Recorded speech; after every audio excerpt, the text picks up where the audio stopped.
everyone. Welcome to Brattleboro's Town Matters podcast. This podcast is a brief update on what is happening in Brattleboro town government. I'm your host, Town Manager John Potter, broadcasting from the BCTV studios in Brattleboro, Vermont. Today, I will give you an update on the Select Board's meetings held on Tuesday, September 9th and Thursday, September 11th, 2025. And then I'll go over the agenda for their next regular meeting, which will be on Wednesday, September 24th at 7:15 p.m.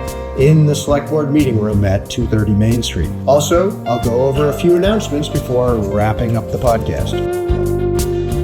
So looking back to the meeting of Tuesday, September 9th, there were 12 items on a consent agenda. This included 2 entertainment licenses, one for Halo Hollow at 75 Elliott Street and one for Tavernier Chocolates at 28 Main Street. Also on the consent agenda was the Downtown Improvement District's vote results for consideration of continuation of that program, which passed. Also was consideration for acceptance and appropriation of a $50,000 grant from the 2025 Municipal Roads Grant and Aid Program.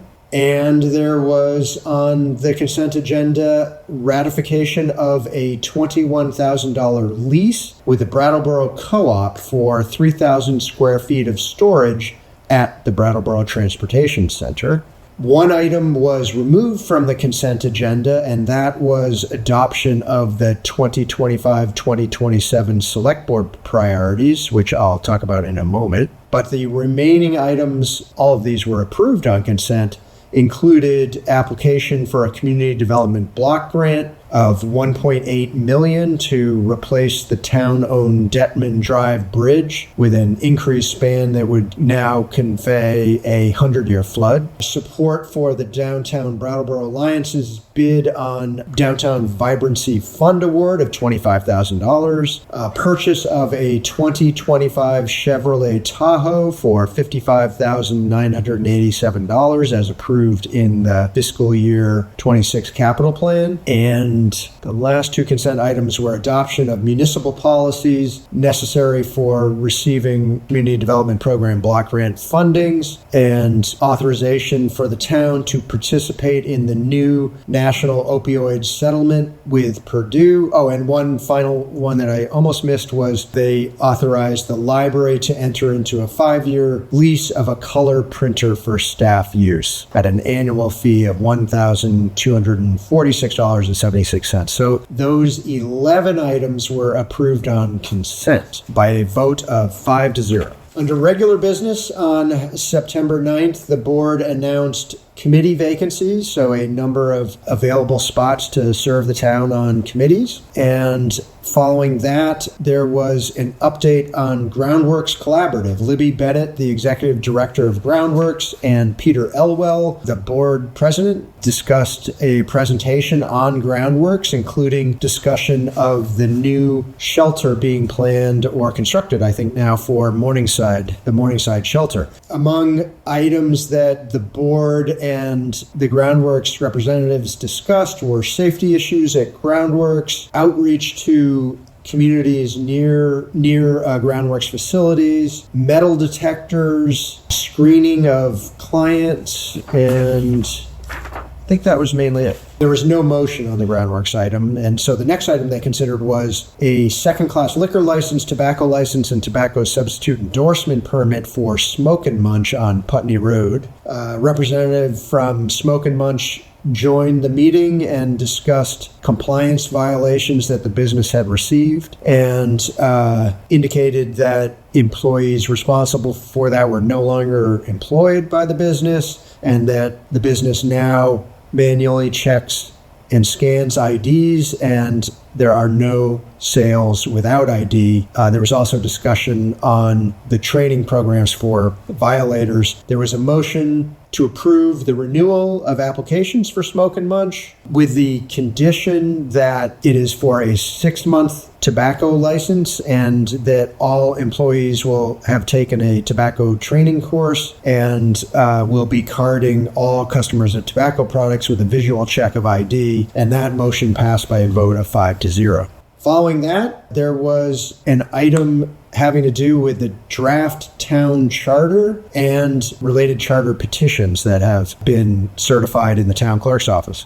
So town attorney and representatives of the Charter Revision Commission joined the meeting and discussed, among other things, the possible rescinding of representative town meeting, a setting a vote whether to discontinue the representative town meeting on November 4th or not, timing on the 2 petitions that were filed with the town and when they would be placed on a ballot. They talked about what happens if one or both of the petitions pass, and the town attorney indicated that if both articles passed, the state would decide what direction the charter would go in. They talked about a number of other items related to the charter and the process for revising the charter. And after quite a discussion, the board really kind of decided to postpone any decisions until a future meeting, but they didn't take a motion and no motion was required. Following that, staff gave a monthly budget update for July of fiscal year 26, and the board asked questions about rent from the co-op lease that they approved in the consent agenda. They talked about parking revenues and how those were up, and the EMS revenues were looking good. They discussed the overtime budget and the rooms and meals tax. No motion was taken on this item. And then the final issue that the Select Board discussed on September 9th were the Select Board 2025 to 2027 priorities, and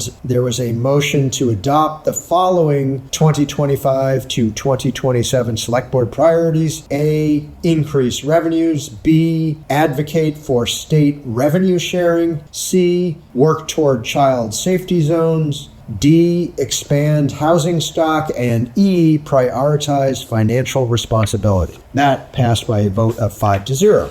The Select Board also held a special meeting on Thursday, September 11th, 2025. This was an initial FY27 budget listening session, and there was probably about 30 people in attendance at this meeting, which was held at the Brooks Memorial Library. There was first a staff description of the fiscal year 27 general fund budget schedule. And then the board opened a listening session to hear from members of the public, and the questions that were suggested for providing feedback included: what values do you want to see reflected in the FY27 budget? What do you most want to see changed in the FY27 budget? And are there any town services that you really just want to see protected in that budget? And so they heard from a number of people. Issues that were raised were things like keeping the library whole. There was discussion about metrics around public safety, discussion about the town's needs, challenges, and the tax burden. There was comments on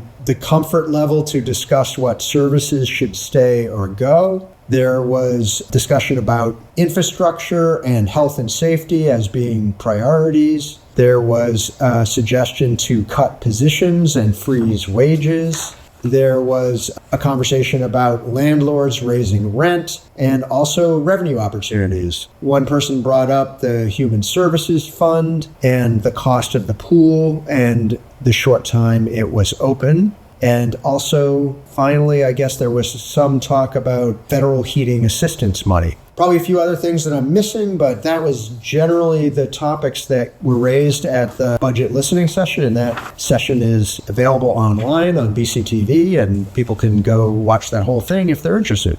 The next Select Board meeting is a special meeting scheduled for Wednesday, September 24th at 7:15 p.m. in the Select Board meeting room at 230 Main Street.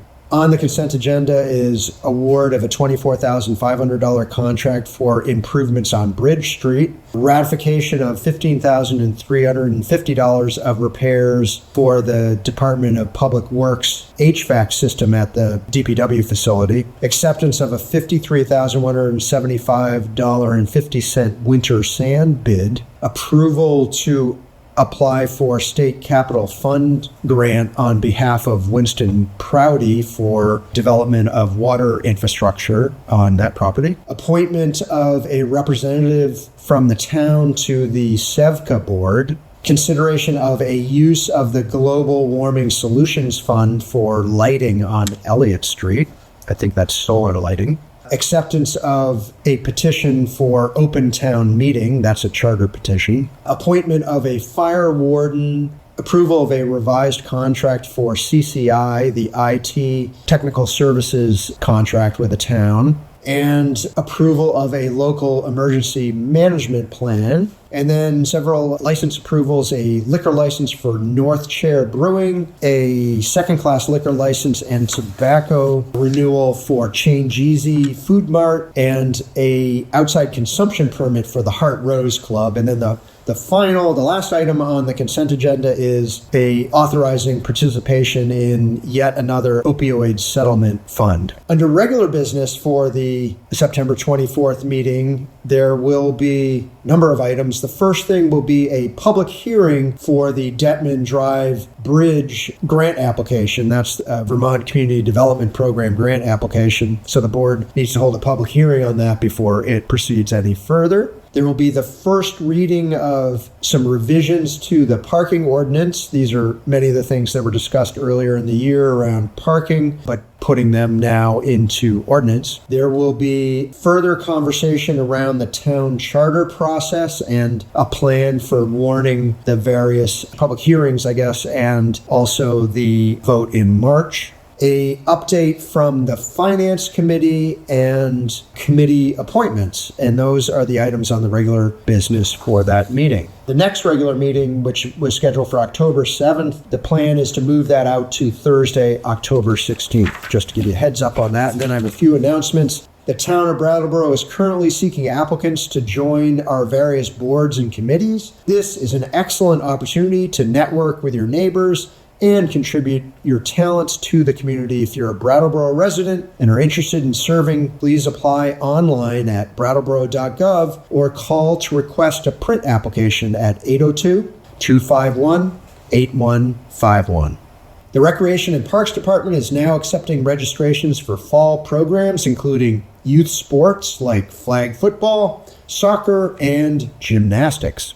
You can sign up for programs by visiting the Gibson Aiken Center or by registering online at brattleboro.gov/recreation. The Planning Department will be hosting a presentation and discussion regarding draft concept plans for intersections along Western Avenue. The concept plans are part of a study that looks at the William Street intersections with Western Ave, particularly around the Vermont Country Deli, as well as the Western Ave and Guilford Street intersection. The presentation is scheduled for October 9th at 6 p.m. The meeting will be held on Zoom and in the Planning Department located in Suite 202 of the Municipal Center at 230 Main Street. And finally, a reminder from the fire department that a burn ban is currently in effect in Brattleboro. All outdoor burning is prohibited, including campfires and brush piles. If you see smoke or signs of fire, call 911 immediately. It's nothing to mess around with during the drought that we're in right now. So that's a recap of what's happening in town government in Brattleboro. Please reach out to me at the town manager's office or townmanager@brattleboro.gov if you have any suggestions for what you'd like to hear on this podcast, or if you want to discuss anything regarding town government further. There's lots of additional information on the town website, brattleboro.gov, about what's discussed at the select board meetings, so please check in there for agendas, reports, and backup materials. Thank you for listening, and please check in again soon.